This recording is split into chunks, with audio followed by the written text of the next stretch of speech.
بسم اللہ الرحمن الرحیم۔ صبر وہ ہے جو مصیبت کی پہلی ٹھوکر لگنے پر کیا جاتا ہے۔ ایمان کے بعد بڑی نعمت نیک عورت ہے۔ عورت پوشیدہ رکھی جانے والی مخلوق ہے۔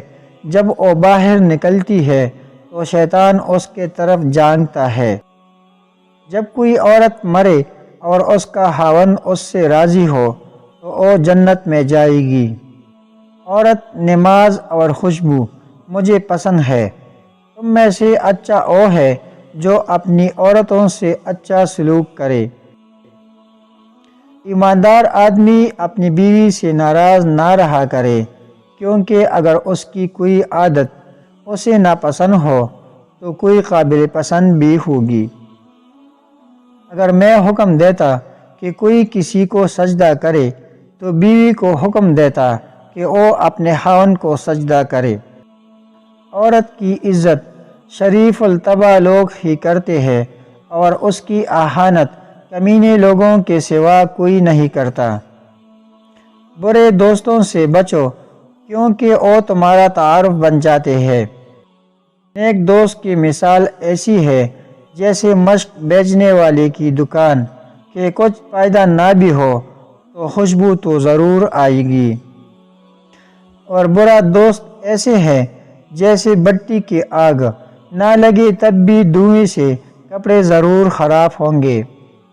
جو شخص تلاش علم میں نکلا وہ اپنے واپسی تک گویا اللہ تعالیٰ کی راہ پر چلتا رہا۔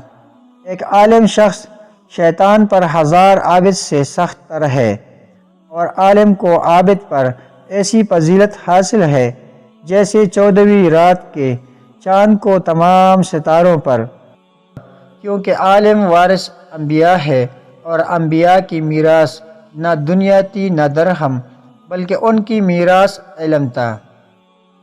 عالم کی فضیلت عابد پر ویسی ہے جیسی میری فضیلت امت پر ہے۔ علم تو نور خدا ہے جو گنہگاروں اور بدبختوں کو نہیں دیا جا سکتا۔ سب سے بڑی خیانت یہ ہے کہ تم اپنے بھائی سے جھوٹی بات اس طریقے سے بیان کرو کہ وہ اس کو سچ سمجھے۔ مسلمانوں میں اس شخص کا ایمان کامل ہے جو ان سب میں خوش خلق ہو۔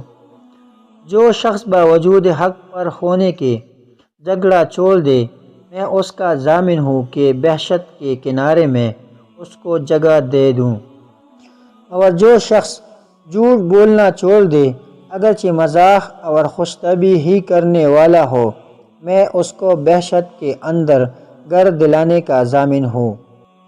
اور جو شخص اپنا حلق سنوارے، میں اس کو بہشت کے اوپر کے درجے میں گھر دلانے کا ضامن ہوں۔ پیارے دوستو، اگر ویڈیو اچھی لگی ہے تو ایک چھوٹی سی گزارش ہے کہ ہمارے چینل کو سبسکرائب کیجیے اور ویڈیو کو لائک کر کے اپنے دوستوں کے ساتھ شیئر کیجیے۔ اللہ آپ سب کو جزائے خیر دے، آمین۔